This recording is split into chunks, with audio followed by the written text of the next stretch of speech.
माजी मंत्री महादेव जानकर सर आपल्या सोबत आहे। सर वर्ध्यामध्ये सभा होती आहे परंतु गर्दी फार दिसत नाही।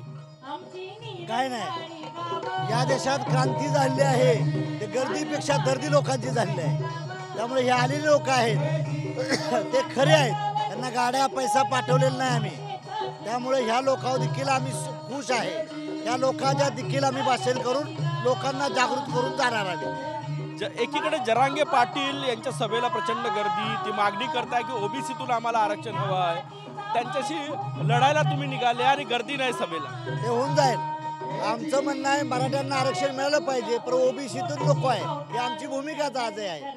आज काय होतं, भगतसिंगाने ज्यावेळेस क्रांती केली तेव्हा लोक गर्दीला होती, शिवाजी महाराजांनी ज्यावेळेस लढाई केली तेव्हा लोक जास्त नव्हती।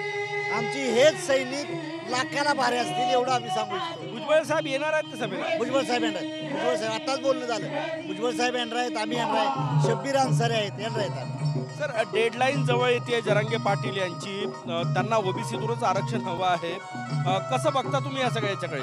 यात राधा मुख्यमंत्री महोदय उपमुख्यमंत्री तोडगा काढतील काहीतरी, म्हणजे ओबीसीला धक्का न लावता ते मराठ्यांना आरक्षण देतील। एकनाथ शिंदेने शब्द दिलाय, शिंदे साहेबांनी, देवेंद्र फडणवीस साहेबांनी दिलाय, अजितदादांनी, त्यामुळे त्यांचं सरकार त्यापर्यंत प्रयत्न करत। गर्दी कमी असण्याचं काय कारण वाटतं तुम्हाला? काय नाही, आता इथं आमचं संघटन बी कमी आहे। आमचं महत्वाची गोष्ट ज्याप्रमाणे जागृत व्हायला पाहिजे त्यात कमी पडतोय। आता पुन्हा आम्ही तालुक्याला फिरो, मी आणि भुजबळ साहेब। या गर्दीत समाधानी आहे तुम्ही?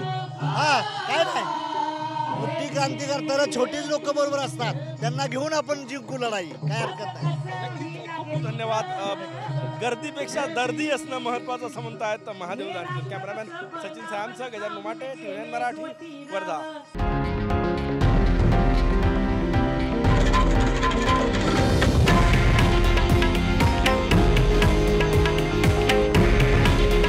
हे आहे देशातील नंबर 1 न्यूज नेटवर्क आणि आपण पाहत आहात TV9 मराठी।